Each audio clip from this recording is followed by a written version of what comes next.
Tours of duty are being extended, and some of them have had enough. Tonight you'll hear dissension in the ranks from a large group of soldiers and Marines who are fed up and have decided to go public. They're not going AWOL, they're not disobeying orders, or even refusing to fight in Iraq. But as correspondent Lara Logan reports, they're doing something unthinkable to many in uniform, bypassing the chain of command to denounce a war they're in the middle of fighting.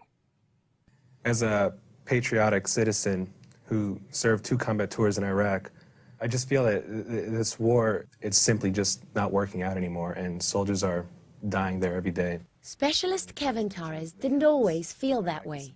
He enlisted in the Army right out of high school after 9/11. He's twice served in Iraq, patrolling the mainly Kurdish north of the country, carrying out combat patrols. Hi, Roger. And goodwill missions. Hey, yo, buddy. I joined because I just wanted to make a difference. I wanted to be a part of our generation's war.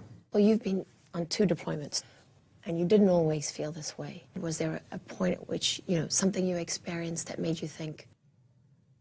Yeah, in January, we were doing a routine presence patrol through the city of Fallujah, and one of our trucks was hit by a roadside bomb, an IED, and it killed 4 of the soldiers out of the 5 that were in the truck. And during the recovery of the fallen soldiers, all the debris outside of the truck, and we just had, the truck was loaded with school supplies, and soccer balls, and crayons, and notebooks, and coloring books. We just want to help. And it was just a really eye-opening and frustrating experience because we're still getting killed out there. It's a sentiment echoed by all of the service members who are part of this protest. We gathered some of them in Washington, but they had to be off base, out of uniform, and off duty to speak to us on camera. They've all sent a petition called Appeal for Redress to their individual members of Congress, letting them know that staying in Iraq will not work, and it's time for U.S. troops to come home. It's not about speaking out against the military or speaking out against the war. It's just we're here 4 years down the line and there's not an end to it. What are we trying to accomplish over there? What are we trying to do in Iraq? What do you think? I don't even know anymore. Well, what would you say to the people that say, all right, it's clear that the war in Iraq is incredibly difficult and life is really tough both for Americans and for Iraqis, but pulling out's not the answer. It's only going to get worse. There's going to be all-out civil war. How does that become the default? Either someday we have to leave. We can't stay in Iraq for the next 1,000 years. Is there a possibility that Iraq might be better off if American troops stay there and finish the job? But then our lives are hanging in the balance of a flip of a coin. That doesn't seem worth it to you. Those are not good odds. Yes, I mean, we volunteered to make a difference, not just be part of an experiment. The idea for this protest by active duty and reserve service members came from 2 enlisted men who served in the war. Marine Sergeant Liam Madden, who got to Iraq during the Battle of Fallujah and whose military commitment is up this winter. And Naval Petty Officer Jonathan Hutto, who serves on the USS Theodore Roosevelt, which was deployed in the Gulf during Operation Iraqi Freedom. I'm not anti-war. I'm not a pacifist. I'm not opposed to protecting our country and defending our principles. But at the same time, as citizens, it's our obligation to have a questioning attitude, about policy.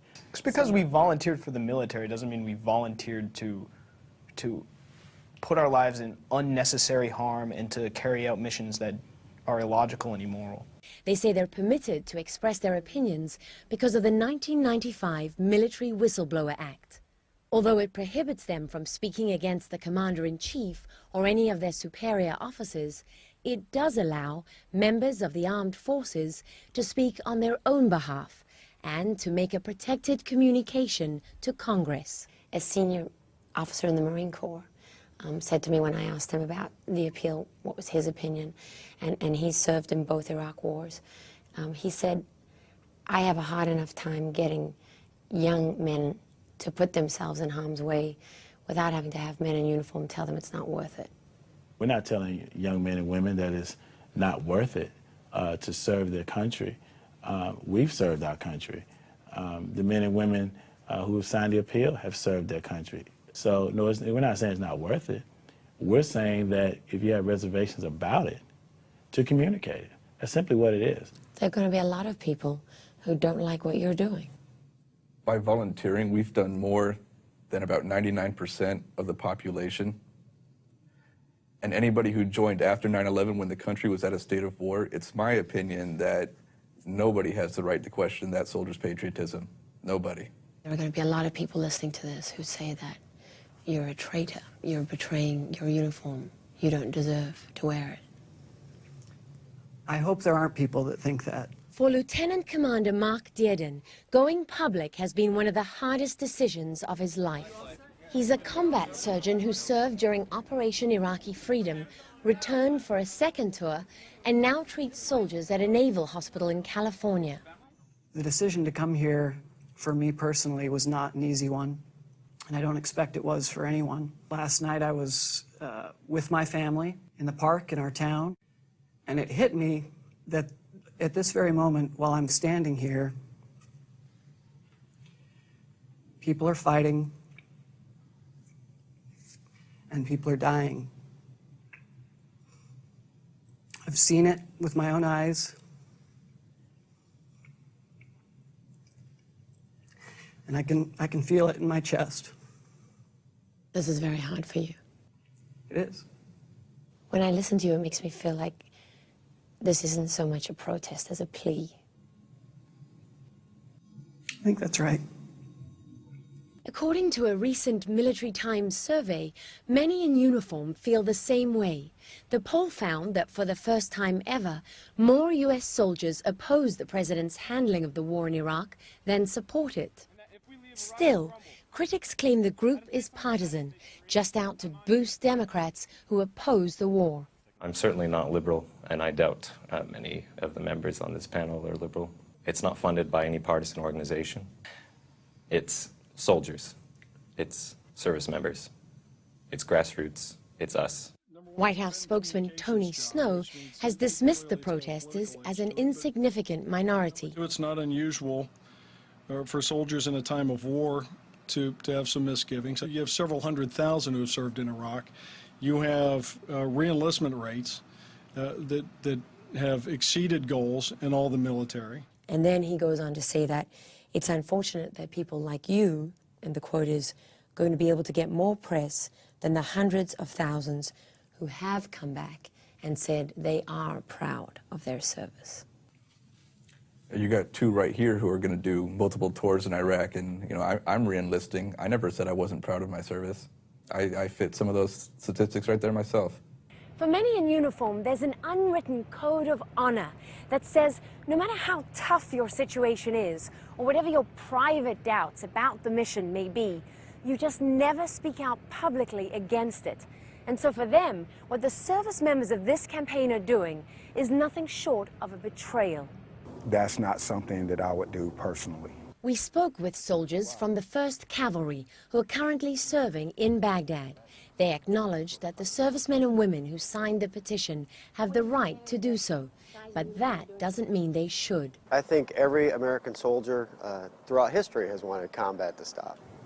As an American soldier, I feel like, we took an oath to obey the orders of our commander-in-chief and the officers appointed over us. The war has been very difficult. The violence, has not decreased at all. If anything, it's got worse. Is there a part of you that sort of says, yeah, I understand why someone feels like this? I know what I'm here fighting for, to give the Iraqi people, some democracy and hope. So I am 100% behind this mission. You don't sign up to pick which war you get to go to. What would you say to that? We haven't said that we're not going to war. By the time this airs, I'll be back in Iraq. We don't get to choose the mission. Our leadership gets to choose the mission. Congress gets to choose the mission. My congressman is Lacey Clay. I would like to tell him, as a constituent of his, is this it? What do you mean, is this it? Is the mission in Iraq really what you want us to be doing? And then he responds, yes, okay, well, we go back to Iraq and we keep doing what we're doing. We volunteered to make a difference, not just throw our lives away.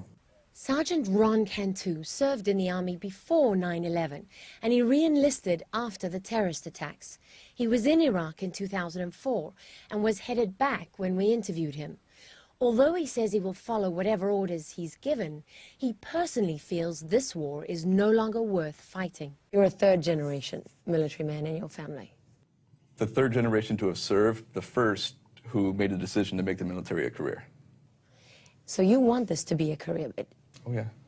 is this not career suicide in that case? Only time will tell. You're going back. Are you worried about what the consequences are going to be for you back there when people know how you feel? All I can do is just convey to those soldiers that I do not want them to die in Iraq, and that I will do everything I can to bring them home safe. Once you're in that combat zone, and once those bullets start flying, it's all those politics are out the window. It's not about foreign policy or what anybody says. It's about the man to your left and to your right. And now you're just out there defending each other. And nothing changes that. No, nothing will ever change that. Despite the fact that polls show the majority of the American public has turned against the war in Iraq, support for the troops remains high, even for soldiers like Specialist Torres, whose 101st Airborne was recently welcomed home with a parade near their home base at Fort Campbell. What did that mean to you when you got back and saw that? It's just, when you're in Iraq, you're worried that you're sort of forgotten. The only people that are really concerned with the war in Iraq are people who have family members or loved ones in Iraq. And when you come home and you see a town welcome you and, you know, set up a parade, it's comforting. What would you say to your children 30 years from now about the war you fought?